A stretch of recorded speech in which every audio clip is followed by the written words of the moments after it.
E lá no Uruguai já tem gente afirmando que Palmeiras e Liverpool estão bem perto do acordo por Luciano Rodrigues, o atacante tido por lá como o novo Luizito Soares. Vídeo de hoje do canal do Nicola traz mais detalhes sobre essa história e fala também sobre o Corinthians. Augusto Melo, presidente do Timão, fez revelações importantes às torcidas uniformizadas. Já no São Paulo, explico em detalhes sobre a condição financeira do clube. Quero falar também sobre as dívidas de Cruzeiro e Atlético Mineiro e fazer uma comparação sobre os investimentos do Vasco e da Raposa nas últimas janelas. Tem as últimas do mercado, bastidores, finanças e muito mais.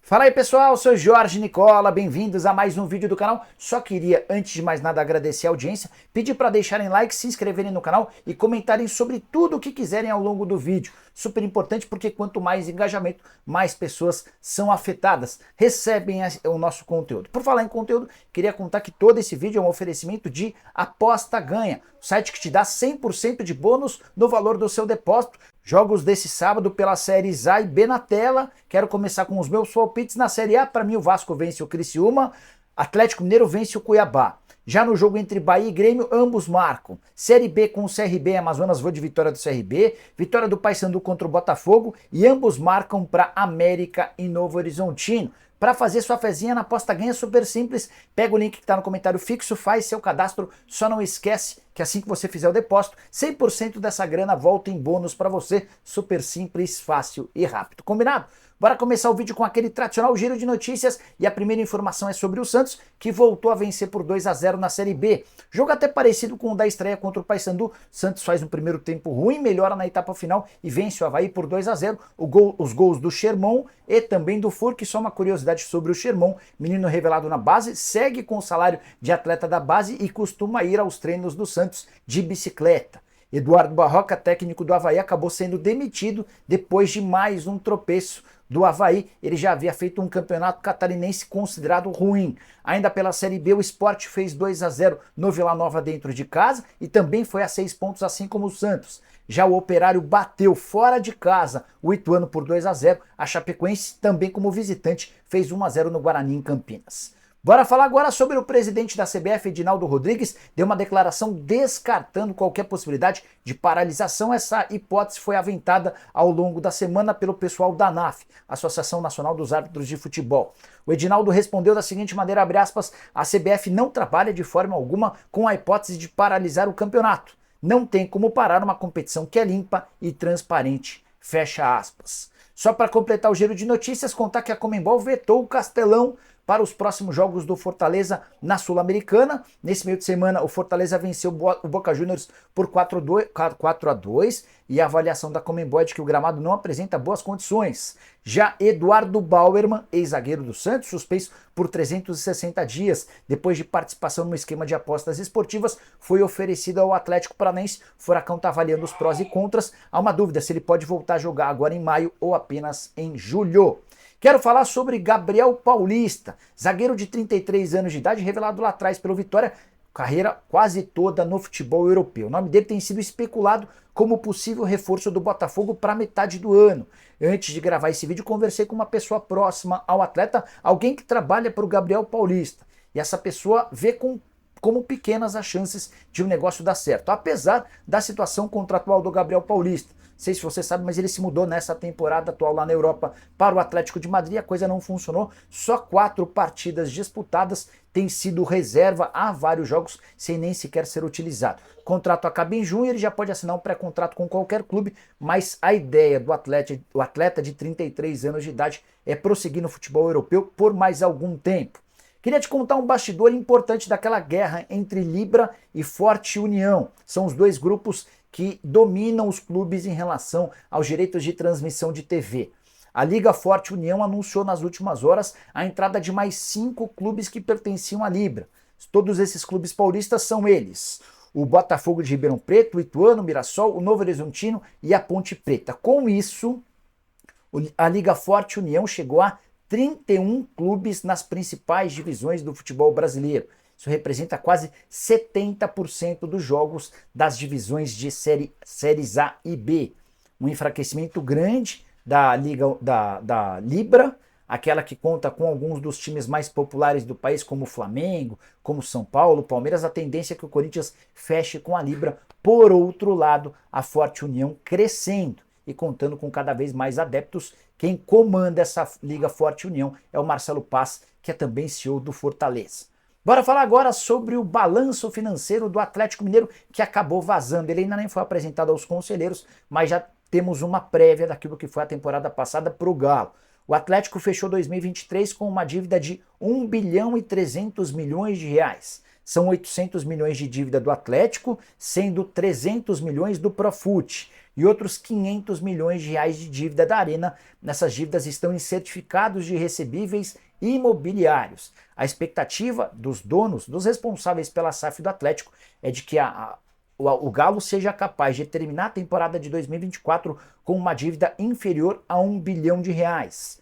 O superávit do Atlético no ano passado foi alto, mas ele está inflado por conta do investimento de 600 milhões de reais, aquele aporte feito para a transformação do Atlético numa sociedade anônima do futebol. Há necessidade urgente de redução de custos, até por isso a folha tem sido diminuída na última janela, de 1º a 19 de abril, por exemplo, deixaram o clube o Edenilson e o Patrick. Outras saídas devem acontecer na metade do ano, incluindo Allan Kardec. Quero falar agora sobre o Cruzeiro. Esse sim conseguiu uma redução de dívida bastante considerável. A dívida do Cruzeiro despencou cerca de 300 milhões de reais do fim de 2022 para o fim de 2023. Se os resultados em campo ainda não aparecerem, o torcedor anda bastante chateado com a administração do Ronaldo Fenômeno e companhia. Dá para dizer que pelo menos na questão financeira a coisa tem melhorado. O Cruzeiro tinha no fim de 2022 uma dívida de 1 bilhão e 52 milhões de reais. A dívida no fim da temporada de 2023 era de 750 milhões de reais, redução considerável, extremamente importante. Outro detalhe bem significativo. É a primeira vez em muitos anos que o Cruzeiro consegue diminuir sua dívida. Nos últimos anos ela sempre vinha aumentando. Vou contar um pouquinho dessa escadinha. Em 2017, a dívida era de apenas 317 milhões de reais. Ela salta para 533 milhões em 2018, 804 milhões em 2019, 898 milhões em 2020, 970 milhões em 21, 1 bilhão e 52 milhões em 2022. Ronaldo chegou, reduziu custos, está pagando salários em dia e conseguiu essa queda para 750 milhões. A maior parte dessa redução se deu graças a acordos com credores inscritos na recuperação judicial do clube. Somente nessa operação houve uma redução de 363 milhões de reais. Hoje a dívida do Cruzeiro se concentra em 268 milhões com impostos e contribuições parceladas, 467 milhões de reais com recuperação judicial, obrigações trabalhistas em 13 milhões de reais, contas a pagar 1,5 milhão de reais. Quero falar agora sobre o Vasco da Gama. Pedro Martins é o novo executivo de futebol do Vasco e muito torcedor do Cruzeiro ficou revoltado. Como é que o Pedro Martins troca o Cruzeiro pelo Vasco? Já contei para vocês que o salário dele no Vasco vai ser muito maior. O Paulo André chegou a contar nessa sexta-feira que o novo executivo de futebol, o Cruz Maltino, terá salário de atacante. Mas não é só isso. No Cruz Maltino ele vai ter a possibilidade de investir muito mais do que nos tempos do Cruzeiro. Eu já havia contado isso para vocês, mas o GE trouxe números. Nas últimas 3 janelas de transferência, o Vasco investiu quase 5 vezes mais do que o Cruzeiro. E para um executivo de futebol que está no mercado em busca de reforços, é bem melhor trabalhar com um orçamento grande do que com um orçamento pequeno. O Vasco gastou nas últimas 3 janelas de transferências um total de 131... Não, o Vasco gastou nas últimas 3 janelas um total de 248 milhões de reais. Já o Cruzeiro gastou no mesmo período 49 milhões de reais. Com uma curiosidade, ambos os clubes contrataram 36 jogadores. E o moral do Pedro Martins no Vasco foi elevado porque os caras fizeram essa constatação de que os dois times têm brigado praticamente pelas mesmas coisas, contrataram o mesmo número de jogadores, só que o Vasco com investimento 5 vezes maior. Só para arrematar, o Vasco em 2024 gastou 131 milhões de reais em contratação. Já o Cruzeiro investiu apenas 11 milhões e 800 mil.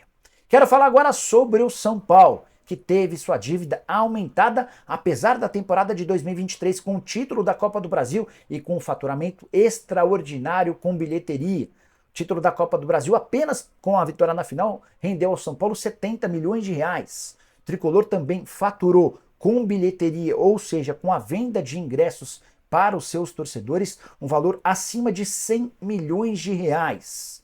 Apesar de tudo isso, a dívida do São Paulo foi elevada de 587 milhões de reais no fim de 2022 para 667 milhões no fim de 2023, um acréscimo de 80 milhões de reais. A arrecadação do São Paulo com bilheteria foi de 110 milhões de reais, 45 milhões a mais do que no ano de 2022. A média de público do tricolor nos jogos em casa de incríveis 44 mil torcedores.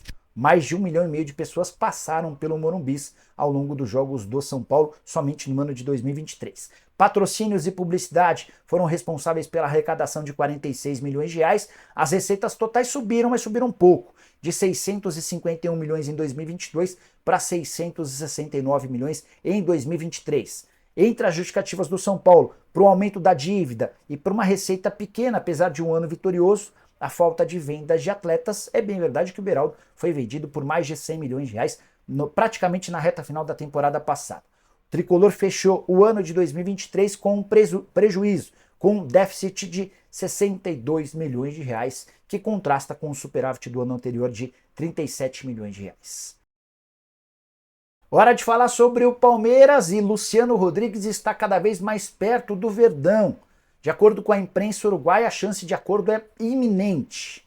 Jornalista chamado Rodri Vasquez escreveu o seguinte no Twitter, abre aspas, é quase certo que Luciano Rodrigues deixe o Liverpool na metade do ano. A proposta do Palmeiras supera, em princípio, a do Grupo City. Dirigentes do Palmeiras vão viajar a Montevidéu alguns dias antes do jogo contra o Liverpool para se reunir com o clube. O Palmeiras paga os 15 milhões de dólares que o Liverpool pretende por 70% dos direitos econômicos. Também de acordo com a apuração do Rodri Vasquez, o Palmeiras já se acertou com o atacante em relação à aquisição de 20% dos direitos econômicos. Quem representa o Luciano Rodrigues é o Paulo Pitombeira, agente super conhecido do futebol brasileiro e de ótimas relações, especialmente com o Grupo City. Mas, nesse caso, a predileção do atacante de só 20 anos de idade, tratado pela imprensa uruguaia como o novo Luizito Soares, é de jogar no Palmeiras. Ele chegaria para substituir o Endrick, investimento pesado, alto, corajoso, de um Palmeiras que busca reforços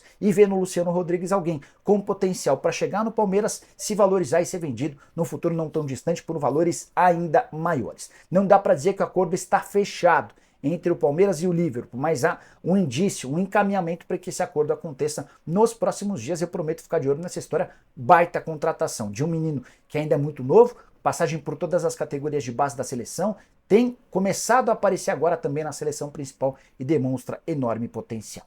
Quero fechar o vídeo para trazer bastidores da reunião das principais organizadas do Corinthians com o presidente Augusto Melo. Houve 2 encontros, o primeiro com o Augusto e depois com atletas e também com o diretor executivo de futebol, Fabinho Soldado. As principais revelações se deram no encontro apenas entre a torcida e o dirigente, o presidente do Corinthians, o Augusto Melo. O Augusto disse, por exemplo, que não vai renovar o contrato com o Fagner, atendendo a um pedido especialmente da Gaviões da Fiel. O contrato do lateral direito se encerra em 31 de dezembro. Já em relação a Cássio, o Augusto Melo afirmou que vai estender o contrato do goleiro, que deve ser reserva nesse domingo contra o Fluminense, para que ele possa descansar e refletir sobre as últimas falhas. Outra informação importante divulgada pelo presidente às organizadas. O Augusto descartou qualquer possibilidade de rompimento do contrato com a Vaidbet. Nessa quinta-feira, o Renato Nalesso, Cascão, diretor do programa do Neto, chegou a afirmar que há uma decepção por parte da Vaidbet em relação ao patrocínio com o Corinthians. A Vaidbet chegou a se manifestar através das redes sociais, reafirmando o apoio e a parceria com o Corinthians, 10 milhões de reais de lucro mensal, um acordo de 360 milhões de reais por 3 anos. O Augusto ainda foi perguntado sobre essa permuta com a Gazem, que deu enorme confusão. O Corinthians cedeu um camarote, cedeu um espaço na camisa de treinos e também numa placa de publicidade do CT, em troca de apenas 104 mil reais em colchões. Os colchões ainda chegaram errados, os colchões menores do que as camas. O Augusto explicou que essa parceria se motivou por conta de colchões que não eram trocados no CT há 10 anos e há 2 colchões maiores do que os outros para o Cássio e para o Carlos Miguel, que não cabiam nos colchões atuais. Nicola, mas por que o Corinthians cedeu um camarote de 400 mil reais? O Augusto explicou para as organizadas que o camarote cedido a Gazin é um camarote menor, num lado do campo, que dificilmente é alugado. Esse camarote já tem um valor menor do que os outros, algo na casa dos 200 mil. E como ele vai ser cedido somente até o fim da temporada, isso equivale a mais ou menos metade desses 200 mil, algo na casa dos 100 mil, o que justificaria a parceria com a Gazin. Para completar, Fabinho Soldado foi cobrado por torcedores do Corinthians e a situação de Antônio Oliveira segue bem complicada. Se o Timão perder para o Fluminense nesse domingo na Neoquímica Arena a partir das 16 horas, é grande a chance de demissão. Augusto tem sido muito pressionado por torcedores, por conselheiros, por diretores, enfim. Só para completar, Carlos Miguel, Bidu, Breno Bidon e Wesley devem ser as novidades alvinegras para o confronto contra o Fluminense. Se você curtiu o vídeo, deixa seu comentário, deixa like, se inscreve no canal. Nos encontramos, abraço, tchau!